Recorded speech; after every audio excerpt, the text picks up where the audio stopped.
여러분, 이스라엘 백성들은 430년 동안 그 애굽에서 종살이를 했습니다. 물론 430년 동안 그 기간을 다 종살이한 것은 아닙니다. 정확하게 하면 한 200년 남짓, 200년 정도 종노릇을 했는데, 그 시간 동안 잘 쉬지도 못하며 종으로, 노예로 일하며 그렇게 살았죠. 그리고 그 시간 동안 항상 그런 것은 아니겠지만 많은 시간 인간 이하의 삶을 살았고 또 가축 취급을 받았습니다. 누구도 그들을 귀하게 여기지 않았다라는 것이죠. 그러한 이스라엘 족속은 분명 애굽을 나가기를 원하고 바랬을 겁니다. 종살이에서 언제 벗어나나 꿈꿨을 겁니다. 그런데 그들은 노예죠. 무기도 없죠. 그렇게 무기도 없는 이스라엘 사람들이 애국과 싸워서 출애굽을 한다. 그건 불가능합니다. 그러니까 출애굽을 바라고 원하고 정말 꿈꾸지만 그건 정말 꿈이고 상상일 뿐인 것이죠. 이스라엘 백성들 스스로의 노력과 능력과 지혜로는 결코 이룰 수 없었던 것이 출애굽인 겁니다. 그때 하나님께서 때가 참에 애굽에 오셔서 하나님의 전적인 은혜로 이스라엘 백성들이 스스로 이룰 수 없는 출애굽을 이제 시키시죠. 그렇게 이스라엘 백성들을 출애굽시키자마자 하나님께서는 이스라엘과 관계가 이제 형성되는 것이죠. 바로 주종 관계, 상하 관계, 오늘날로 말하면 갑을 관계 정도 되는 것이죠. 하나님이 갑이고 이스라엘은 을입니다. 그러니까 하나님께서 이스라엘에게 무엇을 요구하시든지 이스라엘은 예라고 순종할 수밖에 없는 거죠. 그리고 기다렸다는 듯이 하나님께서 이스라엘 백성들을 출애굽시키자마자 10개의 계명을 주십니다. 여러분, 만일 하나님이 그 10개의 계명 중 첫 번째 계명으로 이렇게 말씀하셨다면 어땠을까요? 나는 너를 애굽 땅 종되었던 집에서 인도하여 낸 내 하나님 여호와다. 그러므로 너는 나 외에 다른 신에게 예물을 드리지 말아라. 너는 나를 위하여 성전을 건축해라. 너는 나를 위해서 돈을 좀 많이 내놔라. 라고 말씀하셨다면 어땠을까요? 이걸 통해서 알 수 있는 건 있죠. 하나님이 일꾼이 필요하시구나. 하나님이 돈이 필요하시구나 라는 것을 우리가 알 수 있습니다. 그러니까 하나님께서 이스라엘 백성들을 출애굽시키자마자 요구하셨던 그 요구사항들, 이 10가지 계명들, 그 중에서 또 첫 번째 요구사항이 무엇인지 보면 하나님께서 정말 원하셨던 것이 무엇인가, 우리가 이것을 알 수 있습니다. 그 첫 번째 요구사항, 오늘 우리가 살펴볼 1계명은 무엇입니까? 너는 나 외에 다른 신들을 내게 두지 말라입니다. 그런데 이 1계명을 우리가 잘못 기억하고 있는 경우가 있죠. 너는 나 외에 다른 신들을 섬기지 말라라고 기억합니다. 그런데 본문을 보시면 섬기지 말라가 아니라 두지 말라입니다. 여러분, 다른 신을 섬기지 말라라는 말은, 섬기지 말라라고 하면 그건 무슨 뜻이겠습니까? 다른 신을 예배하지 말라, 다른 신을 경배하지 말라, 다른 신에게 절하지 말라라는 겁니다. 그 의미가 쉽죠. 그런데 섬기지 말라가 아니라 두지 말라, 두지 말라입니다. 이 두지 말라는 개념은 손에 잘 잡히지 않습니다. 여러분, 다른 신들을 내 앞에 두지 말라라는 말은 무슨 의미일까요? 이 두지 말라라는 단어를 이해하기 위해서는 반드시 살펴봐야 할 단어가 있는데 바로 나 외에라는, 나 외에는 이라는 단어입니다. 이 나 외에라는 단어를 이해해야지만 왜 하나님께서 두지 말라라는 말씀을 하셨는지 이해할 수 있습니다. 여러분, 나 외에라고 번역된 히브리어는 알파나이라는 단어입니다. 이 알파나이는 알과 파나이 이 두 단어가 합쳐진 건데, 알은 그냥 전치사고 파나이라는 단어는 파님이라는 단어에서 나왔습니다. 그리고 이 파님이라는 단어는 이스라엘 사람들이 자주 사용하는 일상 단어인데 얼굴이라는 뜻입니다. 그러니까 나 외에라는 말은 직역하면 무슨 의미겠습니까?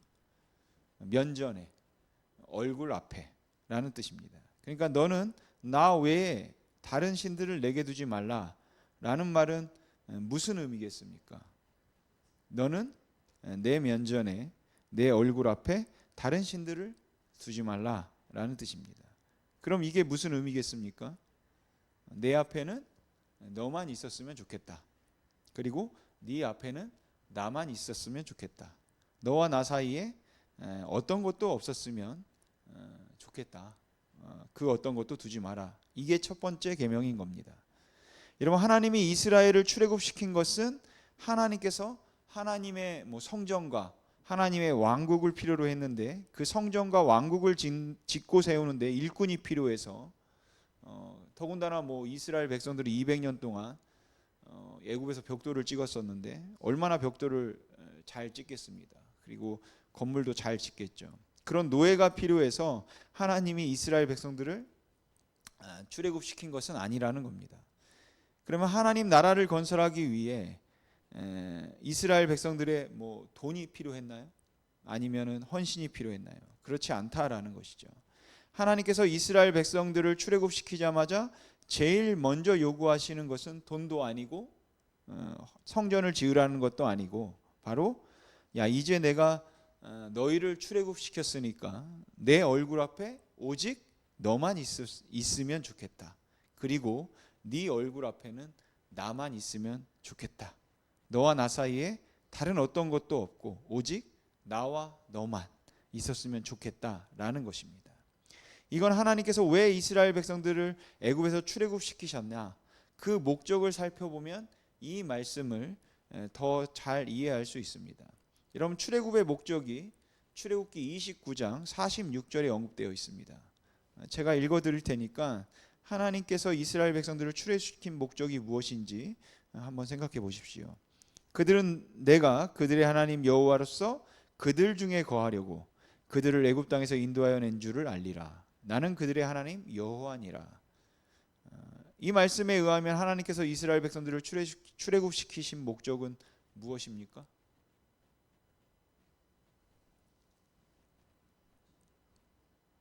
그들 중에 거하려고, 즉 그들과 함께 있고 싶다라는 것이죠.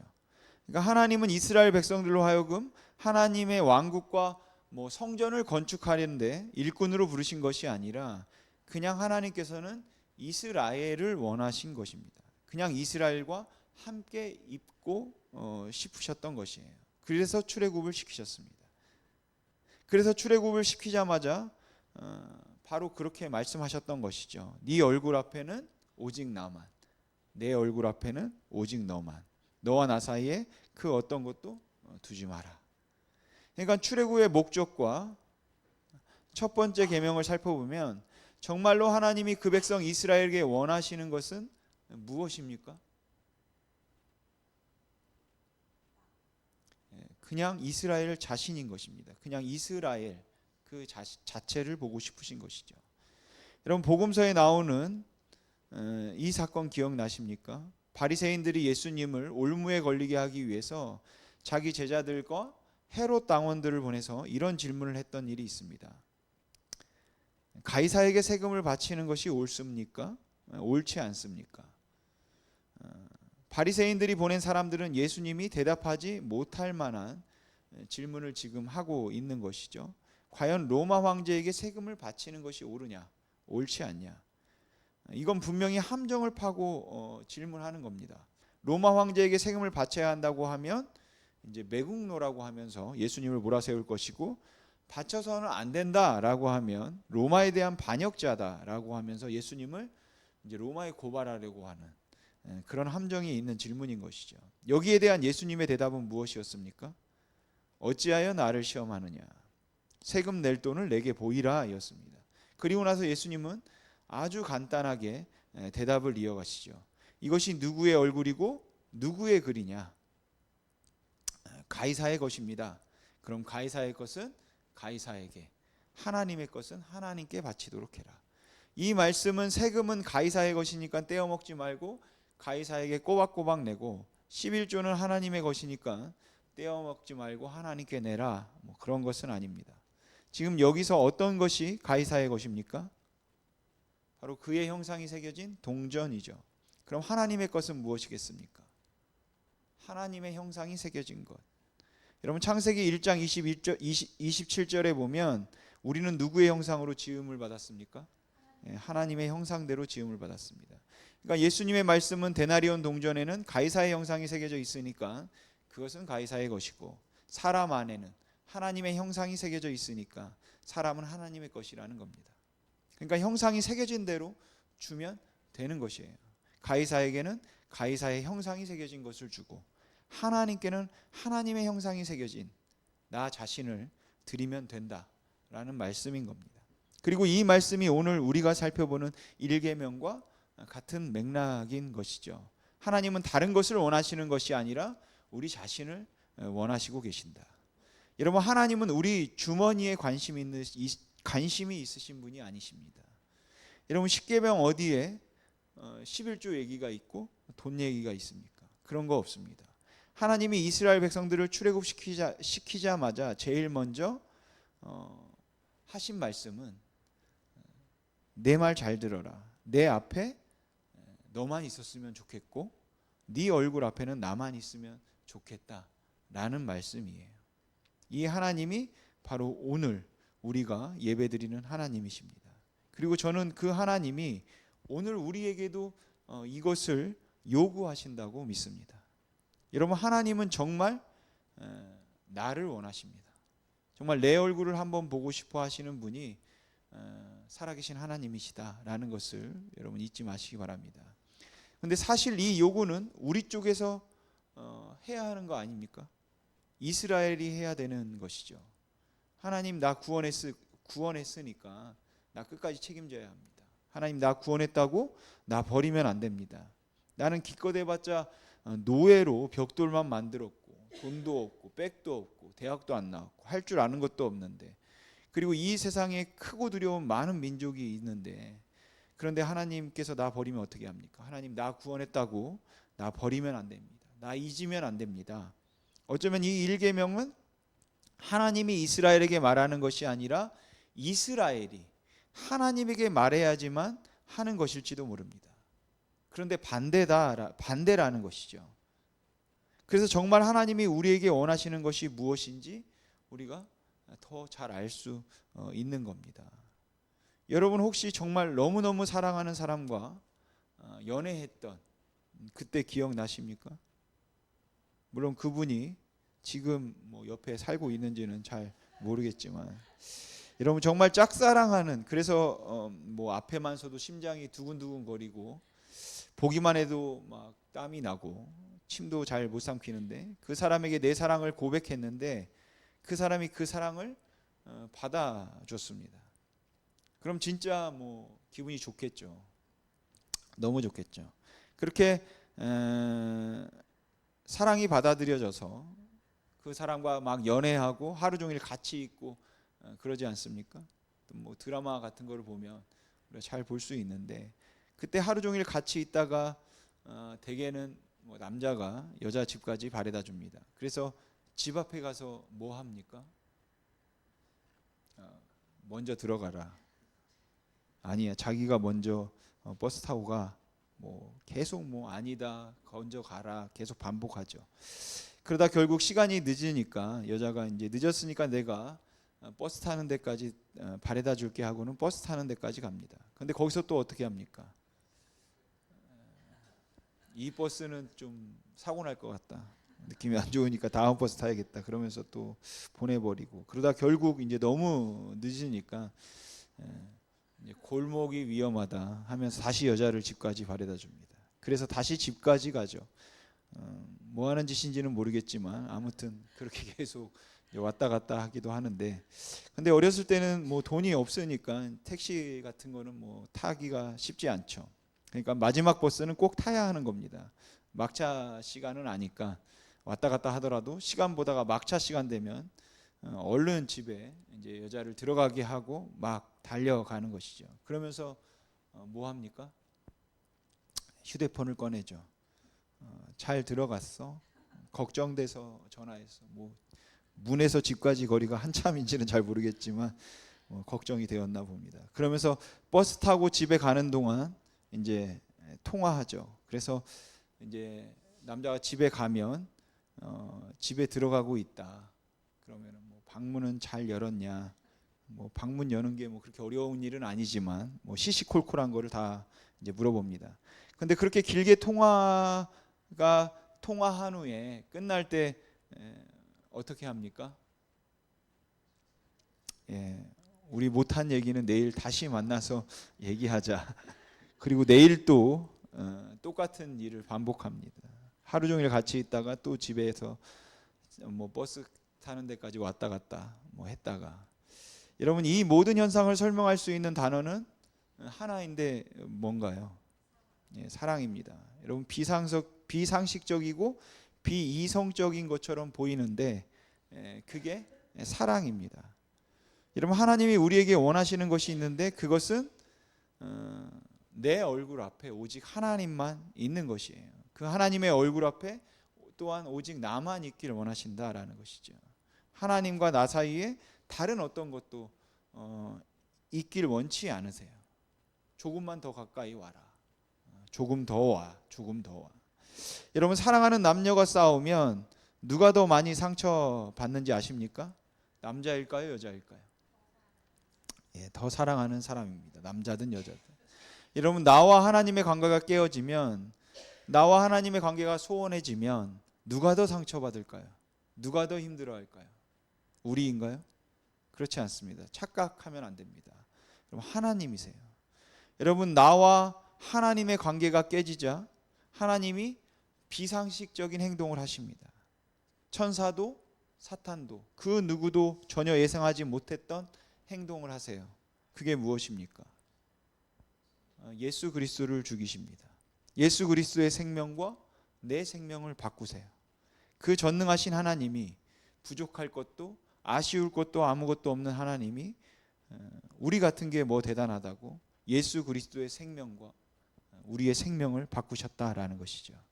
그러니까 여러분 정말 하나님이 우리에게 원하시는 것, 여러분 그게 무엇인지 아시겠습니까?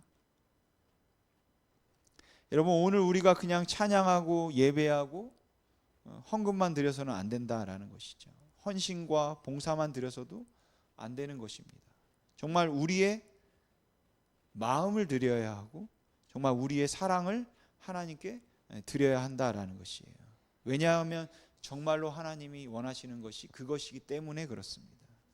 그런데 시간이 흐르자 하나님이 에레미야 선지자를 통해서 이상한 말씀을 하십니다. 우리 에레미야 2장 2절 말씀 같이 한번 읽어보겠습니다. 시작. 가서 예루살렘의 귀에 외칠지니라 내 청년의 때의 인애와 내 신혼 때의 사랑을 기억하노니 곧 씨 뿌리지 못하는 땅 그 광야에서 나를 따랐음이니라. 아멘.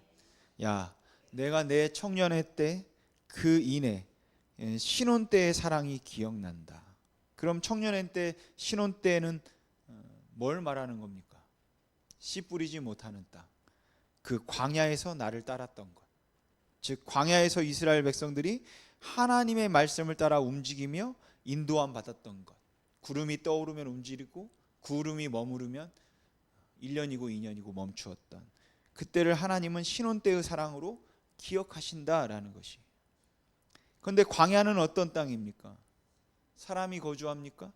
사람들이 항상 매일 지나다니는 곳인가요?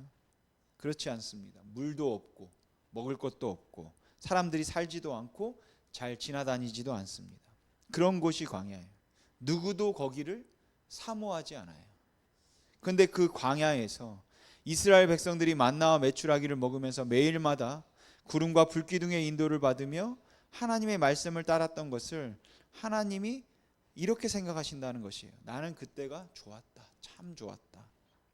너 그때 참 내 말 순종했었지. 내가 그거 기억한다. 그런데 여러분 가슴 아픈 게 뭔지 아십니까? 다 과거 시제입니다. 하나님이 이제 더 이상 이스라엘을 향해서 지금의 사랑을 기억할 게 없다는 것이에요. 그래서 선지서에서 항상 하시는 말씀이 무엇입니까? 너 옛날에는 이랬었는데 너 옛날에 나 이렇게 섬겼었는데, 너 나한테 이렇게 기도했었는데, 예배했었는데, 나에 대해서 이렇게 생각했었는데, 다 과거입니다. 여러분 혹시 우리의 하나님에 대한 사랑의 시제는 무엇입니까? 과거입니까? 아니면 과거 완료? 아니면 현재 진행형입니까? 정말 바라기는 그 하나님을 향한 우리의 사랑이 매일매일 여러분 더 깊어지면 좋겠습니다. 매일매일 더 커졌으면 좋겠습니다. 근데 두려운 건 뭔지 아십니까? 처음에는 그 하나님의 사랑에 감격합니다. 처음에는 그 십자가의 사랑에 눈물을 흘려요. 근데 어느 순간부터는 그 사랑이 익숙해진다라는 것이에요. 그래서 그 순간부터는 하나님이 나를 사랑해 주는 것을 마치 당연한 것처럼 생각한다라는 것이죠. 하나님이 나에게 은혜 베푸시는 것을 마치 당연한 것처럼 생각한다라는 것이에요. 정말 처음에는 그 작은 기도만 들어줘도 감사하고 감격했는데 이제는 그 감사했던 순간도 사라져 버립니다. 그래서 이제는 기도 안 들어주면 화냅니다. 내가 어디서 어떻게 구원받았는지, 내가 어떤 상태였는지 다 잊어버렸어요. 여러분 정말 그 은혜에 익숙해지는 게 두렵다라는 것이죠. 그래서 마치 하나님이 나에게 사랑을 주시고 은혜를 베풀어 주시고 때로는 기적을 주시고 기도를 응답해 주시는 것을 마치 당연하게 여길까 봐 여러분 정말 두렵습니다. 어떻게 나 같은 사람이 예수를 믿게 되었을까? 어떻게 나 같은 사람이 이 자리에서 예배를 드리고 있을까? 어떻게 나 같은 놈이 하나님의 말씀을 증거할 수 있는 목사가 되었을까? 여러분 그 하나님의 사랑에 익숙해지지 마시기 바랍니다. 우리가 잊으면 안 됩니다. 그 하나님의 사랑을 항상 기억하고 여러분 항상 매일 감격하시기 바랍니다. 여러분 하나님께서 우리에게 원하시는 것, 기대하시는 것이 무엇인지 아시겠습니까? 그건 그냥 나 자신이에요. 그냥 내 얼굴을 한번 더 보고 싶어 하시고 나를 원하신다라는 겁니다. 그러니까 여러분 하나님은 정말 우리를, 하나님은 정말 나를 여러분 사랑하신다라는 것을 잊지 마십시오. 하나님 내가 뭔데 예수를 알게 하셨습니까? 하나님 제가 무엇이간데 저를 여기 있게 하십니까? 제가 뭔데 저를 이렇게 살아가게 하십니까? 제가 뭔데 저를 이렇게 생각해 주십니까? 여러분 하나님이 나를 생각해 주지 않으시면, 하나님께서 나에게 긍휼을 베풀어 주지 않으시면 우리가 어떻게 지금 주일날 이 시간에 이 자리에 있을 수 있겠습니까? 없죠. 저기 저 세상에 있겠죠. 죄 짓는 자리에. 여러분 그 놀라우신 하나님의 사랑을 우리가 항상 기억해 드리면 좋겠습니다. 제가 한 말씀 읽어드리고 말씀을 마치겠습니다. 잘 들어보시기 바랍니다. 신명기 말씀입니다. 내가 오늘 내게 명하는 여호와의 명령과 법도와 규례를 지키지 아니하고 내 하나님 여호와를 잊어버리지 않도록 삼가할지어다. 내가 먹어서 배부르고 아름다운 집을 짓고 거주하게 되며 또 내 소와 양이 번성하며 내 은금이 증식되며 내 소유가 다 풍부하게 될 때에 내 마음이 교만하여 내 하나님 여호와를 잊어버릴까 염려하노라. 여호와는 너를 애굽 땅 종되었던 집에서 이끌어내시고 너를 인도하여 그 광대하고 위험한 광야 곧 불뱀과 정갈이 있고 물이 없는 건조한 땅을 지나게 하셨으며 또 너를 위하여 단단한 방석에서 물을 내셨으며 내 조상들도 알지 못하던 만나를 광야에서 내게 먹이셨나니 이는 다 너를 낮추시며 너를 시험하사 마침내 내게 복을 주려 하심이었느니라. 그러나 잘 들어보십시오.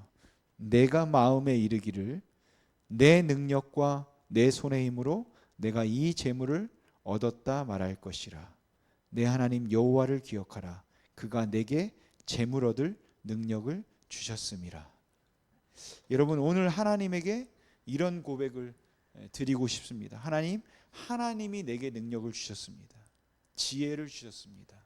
재물 얻을 능력, 명예, 이 모든 것 하나님께로부터 왔습니다. 이것 때문에 내가 취해서 하나님을 잊지 않도록 도와주십시오. 하나님 기억할 수 있도록 도와주십시오.